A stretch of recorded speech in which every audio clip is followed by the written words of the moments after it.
Do you know that you're probably doing some things that you think you're building your child's self-esteem, but in reality, you might be lowering their self-esteem? That's right. In this video, we're going to show you 3 mistakes that you might be making right now that is lowering your child's self-esteem. But before we get started, don't forget to click the subscribe button and that bell so that you are notified anytime I release a new video on how to handle your child's challenging behavior. And don't forget to like our video. So once we realized the mistakes that we were making, because we are parents and we make mistakes, we learned the right strategies to fix those mistakes. We did. And once we did, we changed our lives, our children's lives, and all the families that we work with. So before we go any further, let's define what self-esteem is. It is confidence and satisfaction in oneself. Feeling good about yourself and feeling good about what you do. Exactly. But it's every parent's goal to build good, Healthy self-esteem. And we want to do everything possible that we can. But it's a little ironic that some of the things that we're doing actually hinders their self-esteem. And lowers their self-esteem. And we're going to talk about that. Now, in our quest to build healthy, good self-esteem in our children's lives, here are some of the mistakes we tend to make, right? Mistake number 1, we give them, or we think, or we feel like we have to give them our undivided attention at all times. Now, in doing that, we do some things. We stop everything so that we can give our kids attention. So there's so many times I see myself having a conversation with an adult and the child comes up and interrupts the conversation to show something to mom. It's like, Mom, look at my little toy. Look at it. Isn't Look it? at my red shoes. Exactly. Or do you see this dance move that I just learned? What can I do? Right. And mom stops and said, Donna, can you hold on for a little bit? I just need to attend to Johnny. She stops talking to me, or he stops talking to me, and turn to little Johnny and starts engaging. And sometimes the parent even forget they were in a conversation because they get so caught up in giving Johnny that attention. Now, we have to be careful and we have to be mindful when we're giving attention to our children. Okay, so Donna, why shouldn't mom attend to Johnny? Well, first to begin, let's look at the situation. Was Johnny's need immediate? Was it something that mom had to attend to at that point in time that warranted her stopping her conversation with me? No, right? Now, Johnny should learn how to wait, right? Wait his turn to talk. And if mom is having an important conversation, she can ask Johnny to wait. So she can say, Johnny, I'm talking to Donna right now. Can you just hold on for a couple minutes and I'll get back to you? And there you go. Johnny learns to wait his turn. Mom gets to finish her conversation. And guess what? When she's done, she can probably say, I like the way you waited, Johnny. That was good waiting for mommy.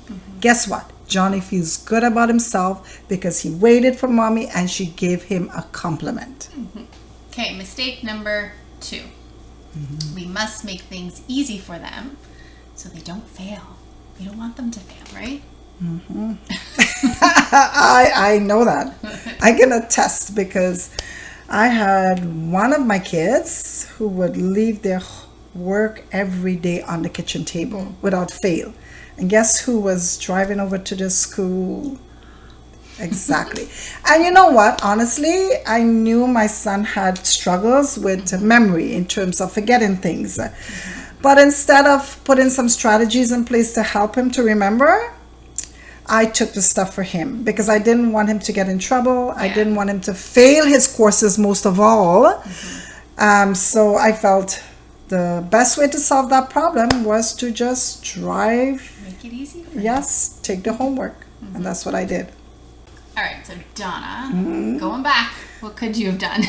Well, first to begin, I think I should have just let him be, and whatever the consequences were, maybe he might have to have some detention, maybe lose some of his playtime, and that probably would have propelled him to remember the next time. Right. So allowing kids to fail gives them an opportunity to find a solution. Most definitely. Right? And then now they can be more prepared for when big things kind of come along. Exactly. Okay. So I know that you can relate to this. Yes. Let us know in the comments. Mistake number 3. We must praise our children so they feel good about themselves. Yep. So we praise them for anything and everything. Okay, so we are not saying that praise is a bad thing. We're just saying we need to be mindful of what we're praising and how we're praising. Okay, so the how and the what we praise is based on their strengths, their efforts, and their skills. So when we are going to praise our kids for something, we want to really pay attention to what it is they've done. And did it really require effort and skill? And did they use their strengths in accomplishing that skill? So if they didn't require their strengths or their effort or their skill, but they're still expecting the praise, they're going to continue to always expect being praised. So if we give them praises when they didn't do something that required a praise, they are going to expect to be praised all the time. And then they're going to go out to the real world. And guess what? Not everybody's going to continuously praise them for every little thing they do. Then this can turn into, I don't think my teacher likes me, or they start feeling like maybe they don't belong. And then they start feeling bad about themselves and low self-esteem. Right. All right. So Donna, what's the solution? What do we do? That's a good question. How about I use a real life example? So I have my little girl. Her name is Riley. I can call her by name. This is a real little girl with a real name. And she has CP, cerebral palsy. So she has limited use of one of her hands. So when Riley draws her picture, she will take her colors and she'll scribble all over the paper, and it's nice and colorful, and she'll come to me and she'll say, Donna, this is my best work ever. And I'm looking at her, I'm like, really? I go, Riley, I don't think that's your best work ever. I said, how about I help you to do your best work ever? Then I sit with her and I draw out a nice picture, and I go, okay, let's color this picture. How about you stay in the line? And I help her with staying in the line. I guide her through, the different strategies that she needs. Hold your paper with one hand, color, and she gets the picture done very nicely. Then I go, Riley, now this is your best work ever. And she is so proud of herself. So really, that is how we solve this problem. We encourage and we support our kids to do their best work ever, and then we give them the praise. Okay, so let's recap. Number 1, give attention at the appropriate time. Allow your child to wait. It's okay for them to wait. It's okay. Number 2, allow your child to have small failures. That's right. That give them those natural consequences, so when the big failures come, they're ready for it. That's right. And number 3, praise the actions that require their strength to be used, their efforts, and their skills. So they will be motivated to do more, and then they will feel good about themselves. Okay, so I know making these changes are not always easy. Change is not easy.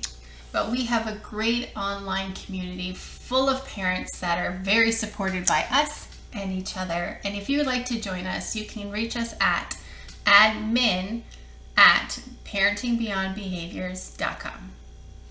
All right, so be sure to check out our next video where we're going to give you the biggest thing that you can do to build your child's self-esteem. It's only one thing. One thing. So don't forget to like and subscribe. We'll see you in the next video.